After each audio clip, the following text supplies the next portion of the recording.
Just trying to spice up an otherwise boring day. So we drinking tonight? People drinking, having a drink? I'll drink it after the show. I like a glass of wine. I like a glass of wine after the show. Nice glass of wine. I'm not an expert in the field of wine. Most of us aren't, let's be honest. But we pretend to be. In restaurants, it's very important to keep up the facade. In a restaurant that you all know about wine. Nobody does. You know red colour and white colour. That's pretty much what you know. You'll discuss it with your fellow diners. Bottle of wine? Red. Bottle of red. All right, bottle of red. Waiter comes over. Can I give you the wine list? He might as well say, would you like the book of gibberish? Yes, I would. Ignore all wording, focus entirely on prices. I think this one. You have no idea what you're doing. You just pick one at random. You can't even have the confidence to say, I want this one. Ah, a fine choice. The waiter himself, he knows nothing about wine. I have no idea if it's a fine choice or not. Then they come over and they show you the bottle. This is an important part of the process. You have to stop your conversation to stare at a bottle. Because it's all part of the bullshit production. You all have roles within it. Stare at bottle bit. It's the only part of the meal they feel the need to show you the source of where it's coming from. You don't order a hamburger and they come out with a Polaroid of a cow. Is this a cow? Is this the kind of thing you want? Yes, it is. Kill it and put it in a bun and then bring it back to them. Then they'll open the wine in front of you. Who wants to try the wine? This is the horrific moment. Who wants to take the lead role in the bullshit production? Nobody wants to do. I don't want to do it. Please, not me, not me. Somebody normally gives you up. You do it. Okay, I will take the lead part. You pour a little bit in, step back, wait for your verdict. You have no idea what you're doing. Everyone's staring at you. Some people panic at this moment and just stick their face in it. I don't know why you need to smell wine before drinking it.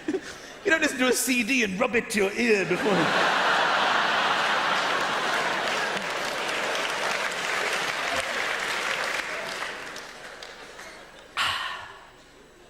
Yes. That is wine. Everyone should have some. It looks like Ribena, but I confirm it tastes winey, like other wines I've had in the past. I always thought you were tasting it to see if you liked it. I thought it was like a taste test, but apparently it's tasting it to see if it's corked, which means it's off. It's basically, they're asking you to determine whether it's off or not, and if it's off, they'll give you another bottle. I'm paying for this. Why don't you ascertain whether it's off or not, and not give it to me if it's off? It's not like you order coffee, and they come up with the milk, going, it smells funny. Will you try it?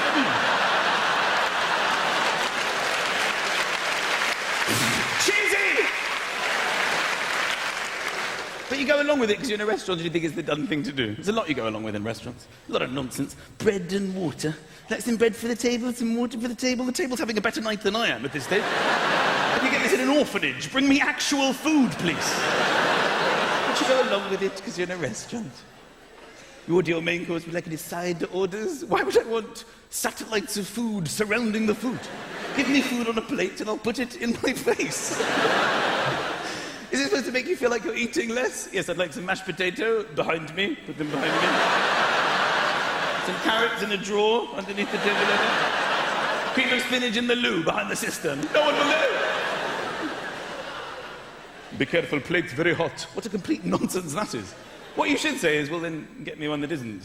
I don't want to burn myself. I just want lasagna, not Jeopardy. Can I put it to mind? But you just take it. Okay, I'll be careful not to burn myself when I'm eating. My wife will either warn me about it. Be careful, it's a hot plate, so just get the food in your face without touching it. Just where would you draw the line? Be careful, there are razor blades in the lasagna. Okay. I'll be careful with my brain. Coffee's the other big one. They always offer you coffee at the end of a meal, regardless of the time of day. Literally, at dinner, it can be 11:30 at night, it's the end of the day. Bedtime is next up for you. Can I get anyone a coffee? I mean, this is a nonsense. If my wife said to me at home at 11:30 at night, would you like a coffee? I'd go, piss off. Are you referring to the drink we use to get us out of bed in the morning? The high caffeine drink that fuels the rest of the day? You want me to have that now before bed? Is this some kind of experiment you're looking to run? In a restaurant, yes, I think I'll have a latte for me. Do you want anything, darling? Double espresso for me, double espresso. 3 o'clock in the morning. Are you up? Of course I'm up, I'm completely wired. I was thinking of going to work, now. there. Let's run there.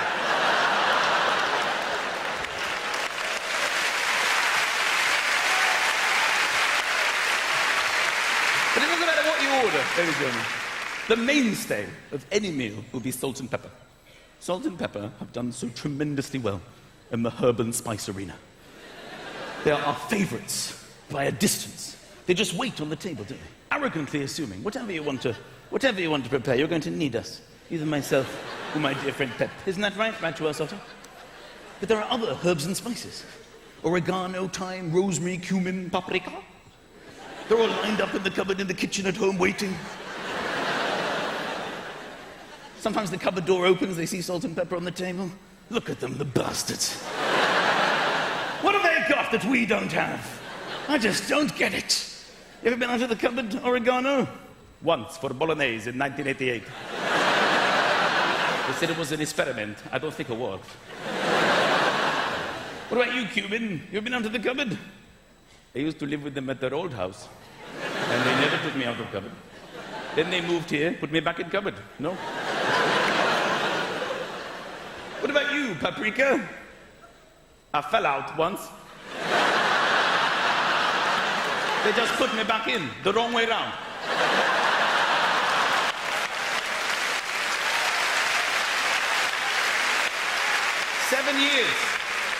Seven years I was like this. Every day I would pray. I would pray it is goulash day. But it is never goulash day. I've still got the plastic on my head. Why did they buy me? I don't understand it. What about you on the end? Who are you? My name is Five Spies. You ever been out of the cupboard, Five Spies? I'm not just one spice. I'm five spies. I'm 5 times as good as all of you. Yes, but have you ever been out of the cupboard? I have been used in recipes for thousands of years. Yes, but have you ever been out of this cupboard? No. Excuse me, sorry to interrupt, but the fact is I've overheard your conversation, it's winding me right up. I've been in this cupboard for longer than all of you put together. Sorry, who are you? John West, Tiona, nice to meet you.